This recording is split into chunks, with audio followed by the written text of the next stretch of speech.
Welcome to Topic 3, Unit 4, Solving Trigonometric Equations. Example 1. Solve the equation cosine theta equals 1/2. Give a general formula for all solutions. Well, let's just picture what this even means. If I were to sketch the graph of cosine, it looks roughly like this. It has a domain of all real numbers, and it hits a maximum at 1. If I were to draw the line y equals 1/2, you can see that it intersects the graph of cosine multiple times. In fact, it intersects the graph an infinite number of times. But if we just look between 0 and 2 pi, we can see two solutions.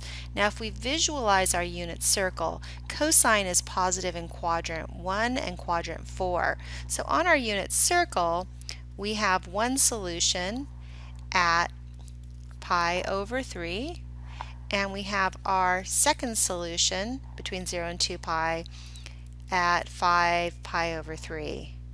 Now this is going to repeat every 2 pi. So if I want to write a general formula for all solutions, I'm going to take my pi over 3 and I'm going to add 2 pi, but that would only give me one more solution. If I multiply pi times k and say k is an integer, now this will represent all multiples of 2 pi, and I'll do the same with my second solution between 0 and 2 pi, and k is an integer. Now most of the time when we solve trigonometric equations, we're going to restrict the domain to be between 0 and 2 pi. So for example 2, we're going to solve 2 sine theta plus square root of 3 equals 0 on the interval from 0 to 2 pi. So we're going to start by solving for sine of theta. So first I will subtract the square root of 3. Then I'm going to divide by 2, and I get sine of theta is equal to the negative square root of 3 over 2. Well, when I think about my unit circle, sine is negative in quadrants 3 and 4, and square root of 3 over 2 is the long leg. So these are going to be the angles in quadrant 3 and 4 that have a pi over 3 reference angle. So theta is going to be equal to, in quadrant 3, 4 pi over 3, and in quadrant 4, 5 pi over 3. Example 3, solve sine 2 theta equals 1/2 for theta between 0 and 2 pi. Here I'm going to use a little u substitution. So I'm going to let u equal 2 theta, and now I'm going to answer for the sine of u is equal to 1/2. Well, on our unit circle, sine is positive in quadrants 1 and 2, and 1/2 means that the short leg is vertical. So this means that I have two answers for u. U is equal to pi over 6, and u is equal, in quadrant 2, to 5 pi over 6. But we weren't asked to solve for u, we were asked to solve for 2 theta. But before I substitute in 2 theta for u, I'm going to remind myself of what the period of sine is. So I could write an expression for my solution, u equals pi over 6 plus 2 pi k and 5 over 6 plus 2 pi k. Now I'm going to replace u with 2 theta. So 2 theta equals pi over 6 plus 2 pi k, and 2 theta equals 5 pi over 6 plus 2 pi k. And then to solve for theta, I have to multiply both sides by 1/2. And so I get theta is equal to pi over 12 plus pi k, and theta equals 5 pi over 12 plus pi k.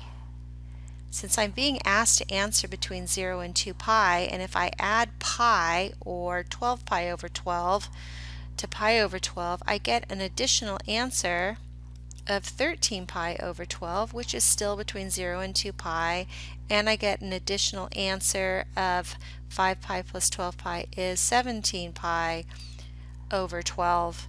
That is still between 0 and 2 pi. So my solutions are theta equals pi over 12, 5 pi over 12, 13 pi over 12, and 17 pi over 12. Example 4, solve tangent of theta minus pi over 2 equals 1 for theta between 0 and 2 pi. So again, I'm going to use u substitution. I'm going to let u equal theta minus pi over 2. I'm going to solve tangent of u is equal to 1. Now tangent is positive in quadrants 1 and quadrant 3, so that means that u equals pi over 4 and u equals 5 pi over 4. So I'm going to substitute in theta minus pi over 2 for u and set that equal to pi over 4. If I add pi over 2 to both sides, I get theta is equal to pi over 4 plus pi over 2, or 3 pi over 4. And for the second solution, I'll say theta minus pi over 2 equals 5 pi over 4. And if I add pi over 2 or 2 pi over 4 to both sides, I get theta is equal to 7 pi over 4. So my two solutions are theta is equal to 3 pi over 4 and 7 pi over 4. Notice that this is causing a phase shift. So after you find your solutions, you want to make sure that they are both between 0 and 2 pi. 3 pi over 4 and 7 pi over 4 are still between 0 and 2 pi, so I'm good. Example 5, solve 2 sine squared theta minus 3 sine theta plus 1 equals 0. So this is a quadratic, and typically we solve quadratics by factoring. So I am going to try and factor this. The factors of 2 sine squared theta are 2 sine theta times sine theta, and the factors of 1 are 1 and 1 or negative 1 and negative 1. Since I have to add up to a negative, I'm going to make them negative 1 and negative 1. And I'll set that equal to 0. And so I have 2 sine theta minus 1 equals 0. And I have sine of theta minus 1 equals 0. This gives me sine of theta equals 1/2. And this gives me sine of theta is equal to 1. Well, when I look at the first solution, I know that sine is positive in quadrants 1 and 2, and 1/2 means the vertical leg is short. So I get my first two solutions are pi over 6, and in quadrant 2, 5 pi over 6. And there's only one location on the unit circle where sine of theta is equal to 1, and that is pi over 2. Example 6, solve 3 cosine theta plus 3 equals 2 sine squared theta for thetas between 0 and 2 pi. This one's interesting because I've got unlike terms. Cosine and sine squared are not the same. I need to be able to write this equation in one variable. So recall that sine squared theta plus cosine squared theta is equal to 1. That means I can replace sine squared theta with 1 minus cosine squared theta.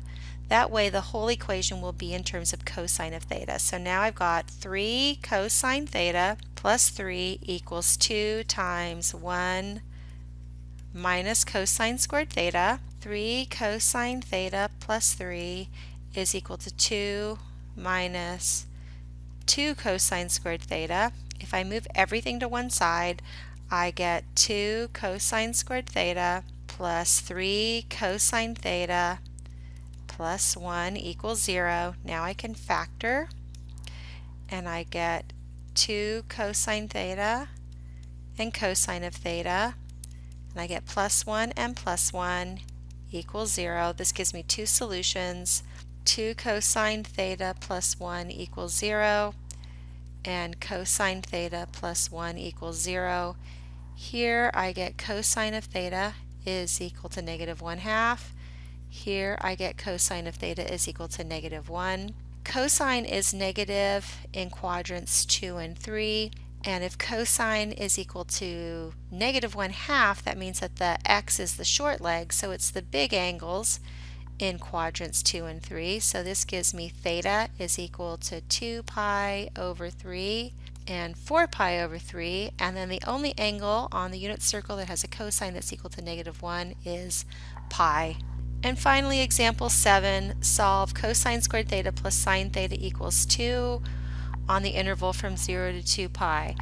This time I'm going to replace cosine squared theta using my Pythagorean identity with 1 minus sine squared theta.